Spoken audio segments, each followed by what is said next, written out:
Ancient Rome consumed 400,000 tons of grain annually just to feed its capital. When the grain supply failed in 270 CE, the city's population collapsed from 1 million to 30,000 in a single generation, and the Western Empire never recovered. That's not a famine. That's not a plague. That's logistics failure. It happened 5 times. Different empires, different centuries, same mistake. 5 different empires, 5 different continents, same invisible killer. The question isn't why empires fall, it's why they all fell the same way, and why we're still pretending it was about something else. Constantinople, May 29th, 1453. Everyone remembers the Ottoman cannons breaching the Theodosian walls. Nobody remembers that the city had already lost access to its Anatolian grain supply 43 years earlier. Tenochtitlan, August 13th, 1521. The Spanish siege gets the glory, but Cortés didn't storm the causeways. He just cut them. Tenochtitlan, the largest city in the Americas, starved in 93 days. Beijing, April 16, 44. The Ming Dynasty ends when rebels open the gates, but the Grand Canal, the 1,100-mile supply artery that fed the capital, had been silting up for 60 years. The city was already dying. 3 continents, 1,000 years apart, and every single one of them fell into the exact same trap. And that's just the beginning, because the real question is, how did the most powerful civilizations on Earth become so fragile that cutting off food supplies could erase them faster than any army? In the next 14 minutes, I'll show you what most historians miss. Rome, Constantinople, Tenochtitlan, Ming China, and Abbasid Baghdad all built the same trap, and none of them saw it coming. They created capital cities so massive, so magnificent, that feeding them required infrastructure more complex than their militaries. And when that infrastructure failed, not if, when, the empire didn't decline. It evaporated. We'll walk through all 5 collapses, specific dates, tonnage figures, the actual mechanisms. And by the end, you'll understand why the most important question about any empire isn't how strong its army is, it's how many days of food its capital has left. Every empire has a story. Let's find the unexpected twist. Rome, 270 CE. The city needs 400,000 tons of grain per year just to maintain its free grain dole, the annona, that feeds roughly 200,000 citizens directly. Add the grain purchased privately, and you're looking at feeding 1 million people in a city that produces almost nothing. Where does it come from? Egypt. Specifically, the Nile Delta, shipped from Alexandria in a fleet of grain freighters called the Classis Alexandrina. Every spring and summer, these ships make the run. Alexandria to Ostia, Rome's port, 18 days with favorable winds. The system works so reliably that Romans take it for granted. Here's the thing about taking infrastructure for granted. In 268 CE, the Vandals seize control of Carthage. Not Rome, Carthage, across the Mediterranean in North Africa. Within 2 years, Vandal pirates are raiding the grain routes. Not every ship, just enough. Maybe 1 in 5, maybe 1 in 3. The math is brutal. Rome's population doesn't starve immediately, it just stops growing. Then it starts contracting. By 300 CE, the city has maybe 600,000 people. By 400 CE, maybe 400,000 people remained. And here's the thing, the Western emperors aren't even living in Rome anymore. They've moved to Ravenna because it's easier to supply by land. And here's where it gets strange. The Western Roman Empire falls in 476 CE, right? Everyone knows that date. Romulus Augustulus, last emperor, deposed by Odoacer. But Rome the city? Already gone. By 500 CE, the population is somewhere between 80,000 and 100,000. By 550 CE, after the Gothic Wars cut the aqueducts, it's 30,000, maybe less.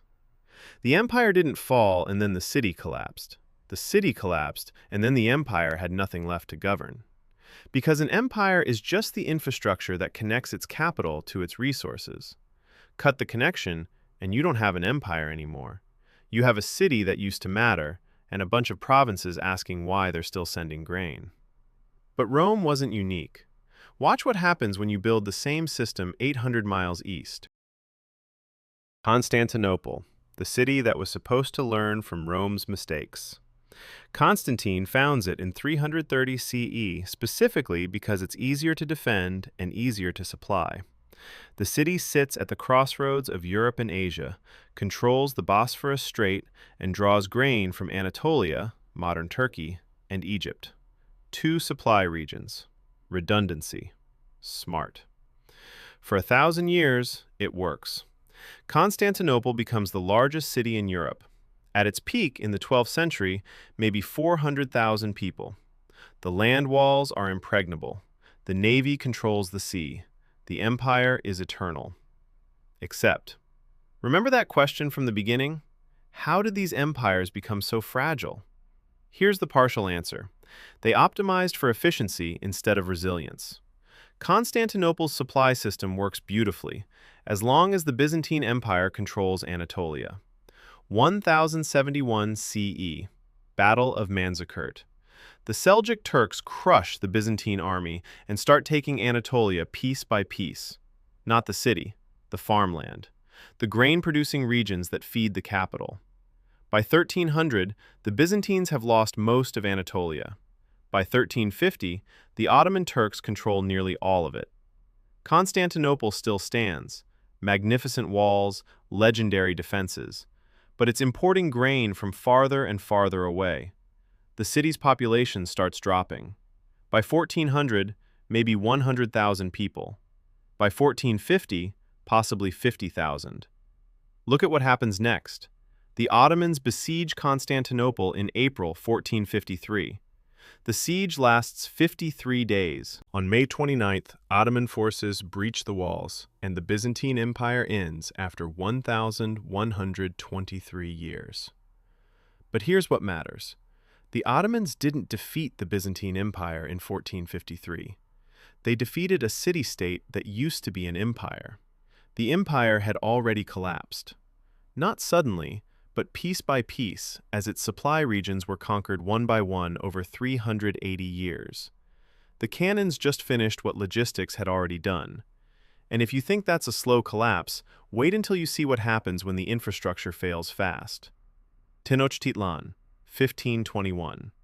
The capital of the Aztec Empire sits on an island in Lake Texcoco, connected to the mainland by 3 major causeways. The city is huge. Estimates range from 200,000 to 400,000 people, making it larger than any European city except possibly Constantinople. The causeways aren't just roads, they're the supply system. Everything comes across them. Food from the chinampas, the floating gardens, and tribute from conquered territories. The city also has canoes, thousands of them, moving goods across the lake. It's brilliant. It's also a single point of failure. Hernán Cortés arrives in 1519 with maybe 600 Spanish soldiers. He's outnumbered roughly 500 to 1. But he understands something the Aztec military doesn't immediately grasp. You don't have to defeat Tenochtitlan, you just have to cut it off. May 26, 1521. Cortés begins the siege, not by attacking the city directly, by controlling the causeways and launching 13 brigantines, small warships, on the lake to stop canoe traffic. No food comes in. The city's massive population starts consuming its reserves.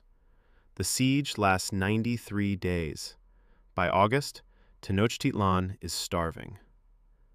The Spanish and their Tlaxcalan allies don't breach the city through military genius. They walk in because the defenders are too weak to fight.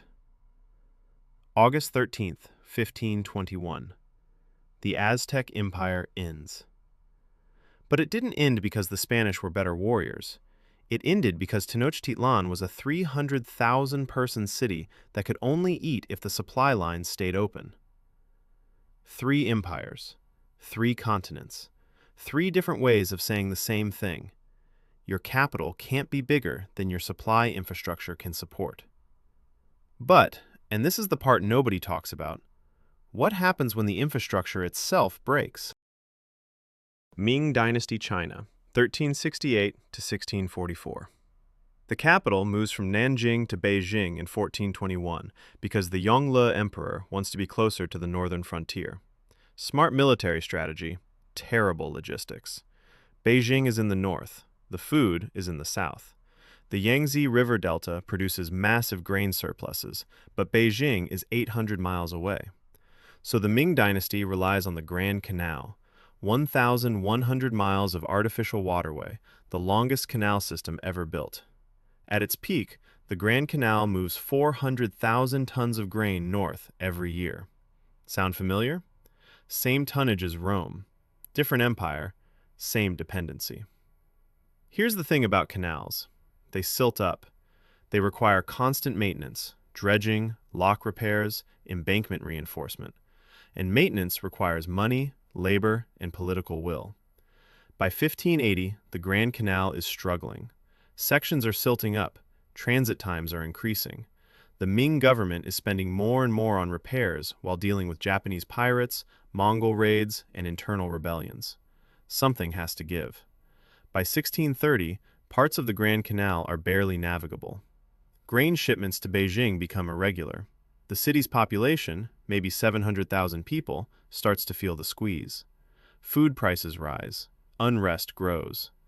April 25, 1644. Li Zicheng, a rebel leader, marches on Beijing.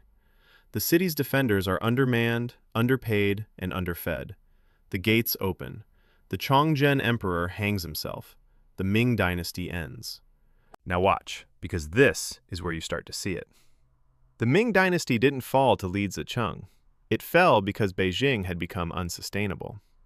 Within months, the Qing dynasty conquers China from the north, and one of their first major projects is restoring the Grand Canal. Because they understand what the late Ming government forgot. You can't rule China if you can't feed Beijing. 5 empires now. Let's add the 5th. Baghdad. 762 CE to roughly 1258. The Abbasid Caliphate builds its capital on the Tigris River in Mesopotamia, the same region where civilization itself began because of irrigation agriculture. At its peak in the 9th century, Baghdad is the largest city in the world. Estimates go as high as 1.2 million people. The food comes from an irrigation system that's been maintained for literally thousands of years. Canals, dikes, reservoirs, the whole network that turns the desert into farmland. As long as the system is maintained, Baghdad thrives. But by 1000 CE, the Abbasid Caliphate is fragmenting politically. Local governors stop sending revenue to the capital. Maintenance budgets shrink. Canals silt up. Salt accumulates in the soil. Agricultural output drops. By 1200, Baghdad's population has fallen to maybe 200,000. When the Mongols sack the city in 1258, they're not destroying a thriving metropolis. They're finishing off a city that had already been dying for 2 centuries because nobody maintained the irrigation. Now look at the pattern. Rome. Capital grows to 1 million, supply routes disrupted, population drops to 30,000. Constantinople. Capital peaks at 400,000, supply regions conquered, population drops to 50,000 before final siege. Tenochtitlan. Capital reaches 300,000, supply lines cut, city falls in 93 days. Beijing. Capital reaches 700,000, supply canal fails, dynasty collapses. Baghdad. Capital reaches 1.2 million, irrigation system fails, population drops to 200,000 before Mongol conquest. Every single case, the capital city grew beyond the sustainable capacity of its supply infrastructure, and when that infrastructure failed, through conquest, disruption, or simple maintenance collapse, the city's population crashed. And when the capital collapsed, the empire fragmented. Because here's what we don't like to admit. Empires aren't held together by ideology or military force. They're held together by the infrastructure that moves food from the provinces to the capital. Cut that infrastructure, and the provinces stop being provinces. They become independent regions asking why they should keep sending food to a city that can't protect them anymore. Now let's talk about 2025. Tokyo. 37 million people in the metropolitan area. The city produces almost none of its own food. Japan imports 63% of its total food supply by caloric intake. The country maintains a strategic rice reserve of approximately 1 million tons, roughly 60 days of consumption. Cairo. 22 million people. Egypt imports 85% of its wheat, making it the world's largest wheat importer. Most of it comes from Russia and Ukraine. In 2022, when the Black Sea grain corridor was disrupted, Egypt's bread prices jumped 50% in 3 months. Los Angeles. 13 million people in the metro area. The city receives most of its food by truck from California's Central Valley and beyond. In 2021, supply chain disruptions left grocery stores with visible shortages for the first time in decades. The system recovered, but it revealed how thin the margins are. We built the same system, the same dependencies, the same vulnerabilities. Massive capital cities, hyper-efficient supply chains, just-in-time delivery that minimizes storage costs and maximizes profit. It works beautifully, until it doesn't. The difference between us and Rome isn't that we're smarter, it's that our logistics are faster, which means they're also more fragile. Rome's grain fleet took 18 days from Alexandria to Ostia. If a storm hit, they waited. If pirates raided, they rerouted. The system had slack. Our system has no slack. It has efficiency. And efficiency is another word for fragility when something goes wrong. This isn't alarmism, it's pattern recognition. History is an open book. Watch as we turn the pages. 5 empires built capital cities that required perfect logistics to survive. 5 empires discovered that perfect logistics don't exist. 5 empires collapsed when the food stopped flowing. We're not Rome, but we're running the same experiment. How big can a city get before its supply system becomes its greatest vulnerability? And unlike Rome, we'll get the answer in real time. The invisible foundation of every empire isn't glory or conquest or military might. It's the unglamorous, absolutely critical infrastructure that moves food from farms to cities. When that infrastructure fails, empires don't decline gracefully. They collapse suddenly. Historians argue about military defeats and political corruption, but they miss the simple truth. The capital starved, and everything else followed.